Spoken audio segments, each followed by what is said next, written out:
যদিও আমি রুই মাছের টক পছন্দ করি না, কোনো মাছের টকই পছন্দ করি না, তো মাছটা কেটে বেছে প্রথমে ভেজে নেওয়া হয়েছে। তারপরে একটুখানি পাঁচফোড়ন দিয়ে দেওয়া হয়েছে।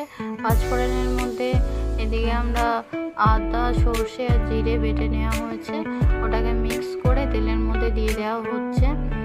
আর একদিকে তেঁতুল ভিজতে দেওয়া হয়েছে। তেঁতুল ভিজতে দেওয়ার পর তেঁতুলটাকে চটকে তো ওটাকে গাদ বার করে নেওয়া হয়েছে। তোমরা যারা পছন্দ করো না তারা খোসা সমেত দিতে পারো, আর এই যে আমাদের বাড়িতে যেমন খোসা সমেত দিয়ে দেয়, তোমরা শুধু গাদটাও বার করে নিতে পারো। তারপরে নুন চিনি দিয়ে দেওয়া হবে। এটা হালকা মিষ্টি হালকা টক হয়। তো মশলাটা কষানোর পর তো এখানে একটু জল দিয়ে দেওয়া হয়েছে মাছগুলো ডুবানোর মতো। এটা পুরো মাখা মাখা হবে। তো এই যে এখানে দিয়ে দিল লবণ।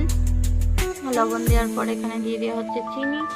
তো চিনি দেওয়ার পর এখানে ভাজা মাছগুলো দিয়ে দেওয়া হবে এবং ফুটে গেলে তো এটাকে নামিয়ে নেওয়া হবে। তো তোমাদের কার কার এই টক মিষ্টি ভালো লাগে, রুই মাছের টক, অবশ্যই আমাকে কমেন্টে জানিও।